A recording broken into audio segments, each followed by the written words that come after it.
سلام سلام سلام እግዚአብሔር አምላኽ ምስ ኩልኻትኩም ይኹን ኣብ ኩሉ ኩርናዓት ዓለም ዘለኹም ኣሕዋትና ሓፍትኩም ትምኒቴ ኣዲ ሓሙሽተ ናይ ገዛ መሬትቶም ዘይትፈልጡኒቶም ትፈልጡኒ ድማ ስለትገብሩልና ብትባዓዚና ነመስግን ስለቲ ሃናፂ ዝኾነ ኮመንት ድማ ቴንኪዩ ስለ ሸር ዝገበርኩሞ ድማ ቴንኪዩ ኣምላኽ ይባርኽኩም ሕጂ ንጠቅም ትልኩሞ ከም ቀደምኩም ሸር ግበሩ ኣነ ኣብ ገዛኤ ዝምህር ብዛዕባ ኣማህራ ኣተዓባብያ ቆልዑት ናይ ማሕበራዊ ነገራት ንንእሽተይ ቪድዮ ፖስት ንገብር ኢና ሓንሳ ህልም ይብል የመንጎ ቢዚ ኸውኔ ማለት ወይታ ከም ዝረዳእንኻ ከምዚ ሓሳብ ሓንሳብ ቅልቅል ክብል እየ ብጣዕሚ ይቐኒየለይ እቲ ኣብዚ ዓዲ ዘለኸኒ ኣሕዋተይ ከዓ ተፅሕፋለይ ብዙሕ ተፅሕፋለይ ብውሽጢ ኣብቲ ኮመንት ተፅሓፍኩ ንእሞር ተመራፂ ይኸውን ማለት እዩ ምክንያቱ ዝምስክረልካ ሰብ እቲ ምሳኻ ዘሎ ተመስከረልካ ዝፈልጠካ ሰብ ሂወትካ ዝፈልጦ ናብርካ ዝፈልጦ ክፅሕፈልካ ከሎ ሞር ደስ ይብለካ ማለት እዩ ንዕስኻ ከዓ መስትያት ማለት መስትያተይ ንስኻትክን ስለዝኾንክን ኣነ ከመይ ኣለኹ ትፈልጣንስ ንስኻትክን ይኹን ማለት እዩ እቲ ብደገ ዘሎ ሰብ ግን ከምዚ ብድምፀይ ዝፈልጠኒ እቲ ዝብሎ ዘለኹ ይነብረደ ጎብረደ ካኤ ዝፈልጦ ነገር የብሉን በዚኦም ዝፈልጥና በዚና ከዓ ብዙሓት ንታለል ብዙሓት ዘይንስም መሲሎም ኣዋልድ ኣወዳት ዝዛረቡ ይፈልጥ እየ ብዛዕባ ሓዳር ዝዛረቡ እዮም ብዛዕባ ቆልዑት ዝዛረቡ እዮም ብዛዕባ ገለ ይዛረቡ እዮም እቲ ኮመንት ከተንብቦ ከለካ ብጣዕሚ ኢኻ ትስንብድ ማለት እዩ ምክንያቱ ዘይንሶም ዘይናቶም ስለዝኾነ ዝውሃቦ ብፍላይ ኣንስቲ ማለት እዩ ክንደይ ነገር ዘባላሸዋ ክንደይ ሓዳረን በቲነን ክንደይ ሕማቕ ነገር ገይረን ማለት እዩ ዘለዋ ክዕረያ ዝግብአን ክምለሳ ዝግብአን መሊስካ ኢንካሬጅ ዝገብር ንኹምታት ነገር ፖስት ክኸውን ከሎ ትሪኢኻ ሰሩ ከም ዝምባለይ ግን የሰንብደካ ማለት እዩ ግን እቲ ኮመንት ዝፅሕፎ ዘሎ ሰብ እቲ ካልእ ነገር መን እዩ ዘይፈልጠን ብርሑቕ ዘሎ ሰብ ስለዝኾነ ነቲ ሰብ ኣይትሕዘሉን ኢኻ ስለዚ ሞር ካብ 100-200 ኮመንት ብደገ ዘለዎ ኣብዚኣ ዘለኽን 2-3 ንስትዋላኹና ክገብሮ ደለን ክዕርዮ ዘለን ተፅሒፍክናለይ ዋላ ንዕፌታ ይኹን ኩሉ እየ ዝቕበል ከምኡ ብለክን እየ ክዕረ ስለ ዘለኒ ኣምላኽ ይባርኽክን ዘረባ ቁርትያን ውሐ ቴንኪዩ ስለኩሉ ነገር ግን እግዚኣብሔር ኣምላኽ ይባርኽኩም ብዛዕባ ከመይ ጌርና ምሕዝነት ንመርፅ ዝብል ንእሽተይ ቪድዮ ጌርና ክንመርፆም ዘለና ሰባት ከመይ ክኾኑለዎም ዝብል ጌርና ገለ ክልተ ቪድዮ ዝኾነ ኣለዋ ኣብዚ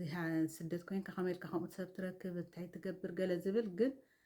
ብዛዕባ ንእሽተይ ኣብታ ካልእቲ ቪድዮ ክዛረበ ማለት እዩ ምሕዝነት ኢልናዮ ዘለና ጃስ ግዜ ከም መሕለፊ ከም ንሽዑውን በበይኑ እዩ ማለት እዩ እንታይ ክብል ደሊኹም ዝኾንኩ ካልእ ቪድዮ እንድሕር ገይረ ወይ እንድሕር ደይነዊሓትኒ ኣብዚኣ መወዳእታ ክዛረበላይ ሕጂ ግን ዘይንመርፆም ከመይ እዮም ዘይንመርፆም ወይ ክንጥንቀቐሎም ዘለና ሰባት ካብ ሂወተይ ካብ ተመክሮይ ኩሉ ሸር ዝገብረክን ማለት እዩ በኣር ዘይንመርፆም ቀዳሞት ዘይንመርፆ ሰብ ኣብ ጥቃና ክንቕርቦ ዘይብልና ኮለጋና ክንጥንቀቐሉ ዘለና ሰብ ኣብ ሂወትና እንድሕር ኣሎ ኮይኑ ብናይ ሰብ ፅቡቕ ዘይሕጎስ በቲ ናትካ ነገር ፅቡቕ ኣነ እኮ ናትካ ሰናይ እየ ዝደሊ ከምዚ ክትከውን እየ ዝደልየካ በዚ ከም ዝትገብሮ እኮ ተሓጒሶ ኣለኹ ገለ ዋላ ክብለካ ይኽእል እዩ ብናይ ሰብ ሓጎስ ደይሕጎስ እንድሕር ኮይኑ ሰብ ግን ኣብ ጣዕኻ ከተቕርቦ የብልካን ንዓኻ እውን ሂወቱ ሓብዩ ዝቐርበካ ዘሎ እምበር ናትካ ሰናይ ኣይሕጉሶን ሰብ ኮይኑ ብናይ ሰብ ፅቡቕ ዘይሕጎስ እንድሕር ኮይኑ እዚ ሰብ ክትብሎ ይትኽእልን ኢኻ ማለት እዩ ብናይ ሰብ ፅቡቕ ድቃስ ዘይብሎም ዝሓድሩ ሰባት ኣለዉ ስለዚ ካብዞም ሰባት እዚኦም ክንጥንቀቕ ኣለና መናእሰይ ንኹን ዋላ ዓበይቲ ሰብ ሓዳራት ንኹን ማለት እዩ ኩሉ ግዜ ሰብ በቲ ንሰብ ዘጋጠሞ ፅቡቕ ነገር ይፍተዎ ይፅላዕዮ ካሊእ ፐርሰናሊ ብውልቅኻ ትፈትዎ ትፀልኦ ትቕበሎ ካሊእ ግን ሰናይ ነገር ከጋጥሞ ከሎ ክትሕጎስ ኣለካ ግን እቲ ሰናይ ነገር ኣጋጢሞ ዘለካ በቲ ጥዑይ መንገዲ ትኮይኑ ማለት እዩ ሓደ ሰብ ኣዳናጊሮ ሃፍቲም ኢለ ኣነስ እንኳዕ ፈጠረሉ እንኳዕ ሃፍተም እንኳዕ ገለ ኣይብልን እየ መቸም ወይ ገለ ነገር ሕማቕ ነገር ገይሩ ገለ ነገር ካዕቢቱ ኢለ ከምኡ ኣይብልን ማለት እዩ ግን በቲ ፅዑይ መንገዲ ፅዒሩሉ ድዩ ተማሂሩ ድዩ ውላድ ዲበፂሑ ሓዳር ዲ ገይሩ ክሰምዕ ከለካ ደስ ደይብለካ ዝኾነ ነገር ተዓዊቱ ደስ ደይብሎ ሰብ ተኮይኑ ካብ ሂወተይ ጀሚርካ እዚ ሰብ እዚ ሰብ ኣይኮነን ኣብ ጥቓኻ እውን ከተቕርቦ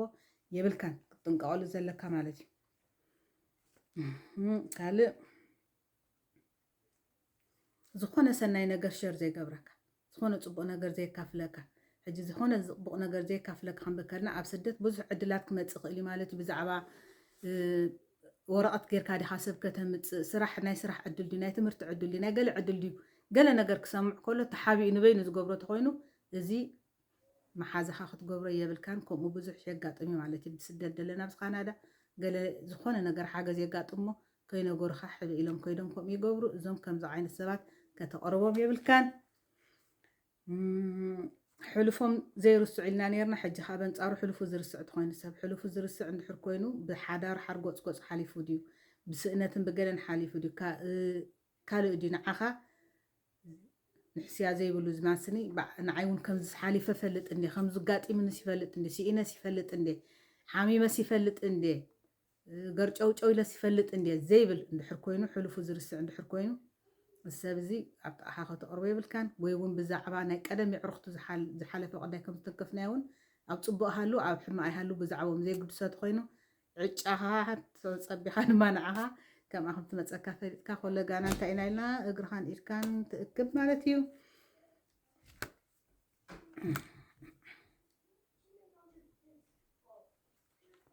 زيم أبجزي شجر كادي شجر الكات خينو زوم تتم قول بقداي تنكيفنا إنا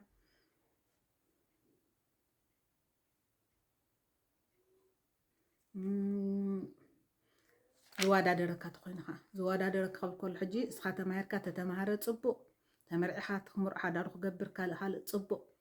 جن بنصوص كميل حلفني لدقاس يبلو زحادر السوز طريات دي طرخو سود تسلمه تزي تسلم السوز خنا تزي كونكو إلو مساخن دح زوادادر كوين جن ازي محازخا وي بيتسبكا ايكونن كم عينت نحر زرقك خوين خول لجنا كنت قال زلك كسبي مالتيو هلا دماني أبجزي حرقانك بأسي سباتنا خن بأس نخلينا قرجو كنبل نخلينا مسولادنا دي مس مسارحتنا دي مس حادارنا دي اتزم تسالك حسب صباح نقول دحادره زوجيه كان دحر كوينو نسبزي ابطا تقرب يبلك نشعب حرقان سلازلخ صبوك مسلك يخلي تحجزك زلخ مسلك يخلي جناخ بتدم تسالك نص حسب اب شجر اتي خامليسكا بتزغبر كاي تطعس خوينكا كالاي معلت نسبزي ابطا تقرب يبلك مخنيات ገለገለ ሰባት ብዙሕ ነገር ኣብ ሓዳሮም ሓሊፎም ኣብ ሓዳርካ ገለ ነገር ምስ ኣጋጠመ ከምዚ ደይ ትብልዮ ከምዚ ደይ ተብልዮ ሰብ ኣይክኩ ከምዚ እሳኩ ከምዚ ኣሳ ሕማቅ ሓሳብ የምፅልካሞ ብኦም ተዳፋፊእካ ገለ ነገር ትውስን ከምዚ ደይ ትብልዮ ናብ ከምዚ ዘይትኸድ እዚ ደይ ትገብር ብለካ መሓዙትካ እንድመስላ ይዕርኽትካ እዮም ዝመስሉ ፈተውትካ እዮም ዝመስሉ ግና ኣብቲ ትውስኖ ውሳነ ፅባሕን ጎደ ጣዕሰካ ውሳነ ንኽትገብር ዝደፍኡካ ትኮይኖም ካብዚኦም ከዓ እንታይ ትገብር ትጥንቀቕ ሓንቲ ግዜ ምስተምሃርካ ማለት እዩ ግዜ ከይወስድ እየ ዝቕልጥፍ ዘለኹም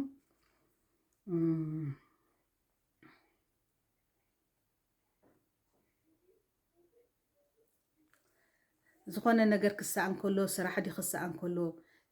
ትምህርቲ ዲ ክጎድለካ ከሎ ኣተዓባብያ ቆልዓ ዲኻ ገለ ክደክም ከለኻ ኣብ ሓዳርካ ምእላይ ዲኻ ገለ ክደክም ከለኻ ድማ ነቲ ድኻምካ ሰበብ ተጠቂሞም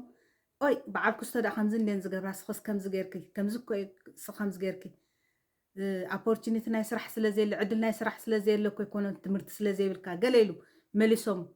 تصبق بزمسل دنقاص بزمسل جن رأسها خمتة تحز جابركا نحركوينو نسب زون دركو خيط قا جزا خاطر أربعة بالكان نسخاون دركو خيط جزوك قرب بالكان أزينا لبامات وراحات تنقاطن كنكونا لنا كاب كفاءة سبات كنتنقع لنا نلوم معلت دما بزيحت أقلني